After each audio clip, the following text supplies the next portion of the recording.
Hello, good morning, good afternoon, good evening, wherever you're watching from.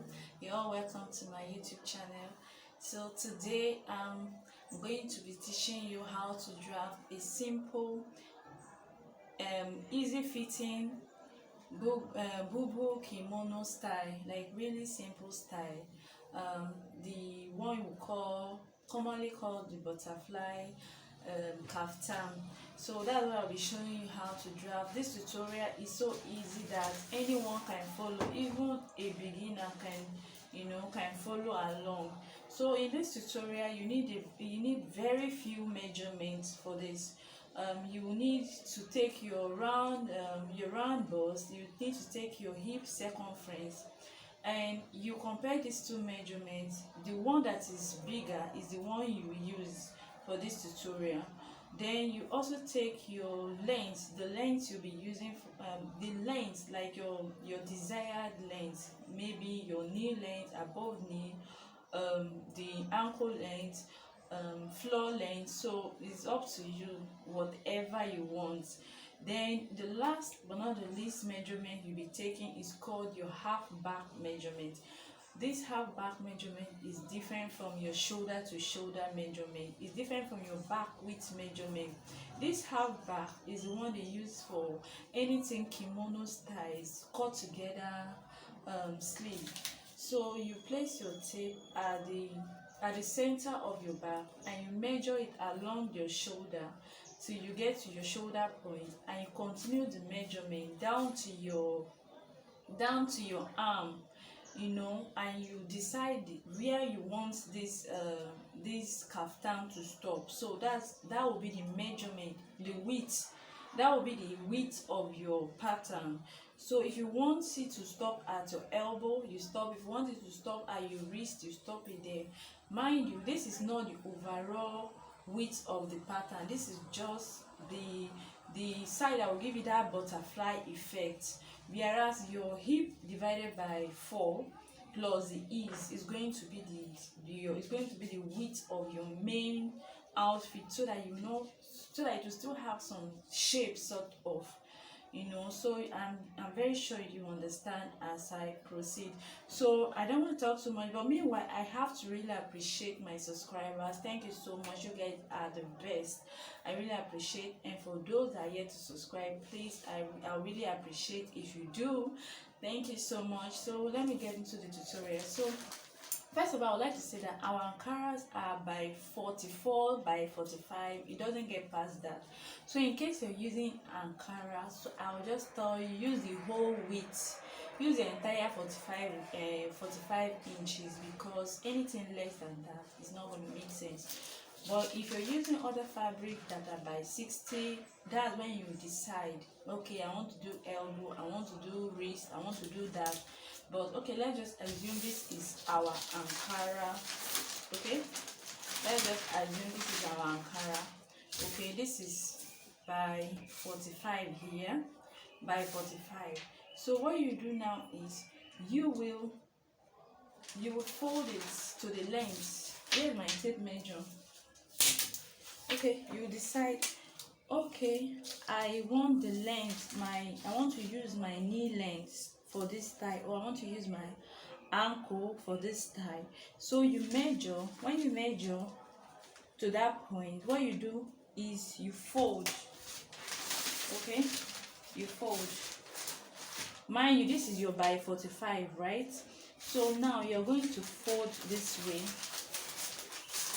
You're going to fold this way. That's why I told you that if you're using Ankara, there's no need for cutting out. You just use it the way it is, because that by 45 is just perfect. At least it will get close to your elbow, no matter how big you are. So you just work with it like that. So the next thing you do is you put in your neck width. You can do 4 by 4 with 4 width here. You can do 4 here. Okay, let me mark it so that you can do, say, 4 here, all right, and you do 4 here. Okay, and you take your ruler, you give it like a straight line initially, then you use your curve ruler and you connect. Okay, I'm just doing freehand, but try and use your curve ruler to give you that nice smooth neckline. So if you're not comfortable with your 4x4, you can do 5 here the width, and you do 4 here, or you do 5 here. So it's just your choice. And again, you should be mindful of your shoulder. If you're slim, you should know that your shoulder is not that wide. So if you do too much wide neck, it might fall out from your shoulder. But if you have a wider shoulder, you can do more open neckline. So you should always be conscious of your shoulder width. Somebody with shoulder width of 12 and somebody with shoulder width of 16, they are not the same. One is bigger, one is smaller. So you should take note of that. Okay, some people don't like when their neckline is too open.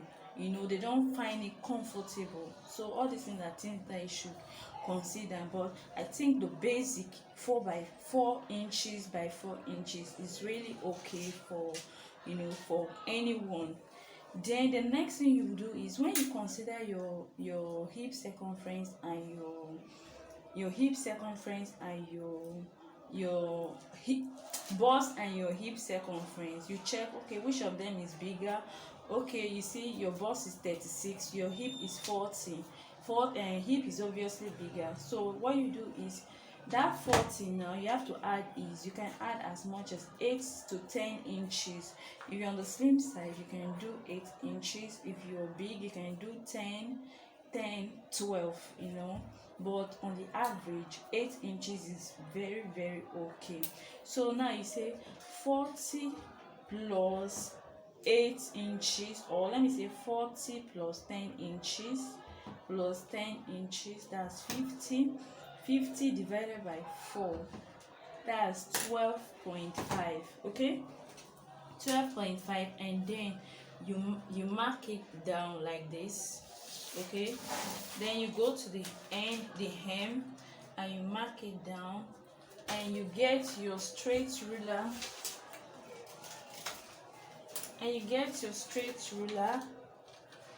and then you connect it all the way up. All right, and you connect it. Now this is your hem here. Okay, and you connect it. So for your armhole, you can do 10 to 11 inches. So for me, I usually do 10 inches. So you come down from the shoulder to where you want your armhole to be. This is it here. So your pattern is just ready, so easy. So when you're sewing, you know that your sewing starts from here.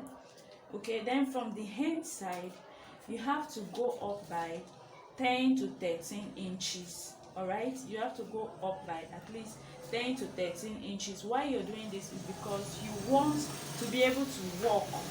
All right, you want to be able to walk. So where you're sewing is this side. Okay, where I'm marking is where you're sewing. You sew from this point to this point. Here is going to be free, like a slit, side slit. Okay, so it's going to be open. So your pattern is ready. The next thing you do is you add like depending on what you want to use for your hem allowance, you can add like 1.5, so that when you fold in half, you fold 1 again. So that will take care of the hemming. So after that, there is nothing else to do. So that's why I said it's very simple, easy pattern that anyone can follow along, and it's so cool. By the time you make this and wear, you will look stylish. Sometimes easy styles actually look better than more complicated styles. So this is it for today. This is what I have for you today. I hope you find it interesting. So if you like the tutorial I just did now, please feel free to subscribe. Thank you so much for watching. Bye bye.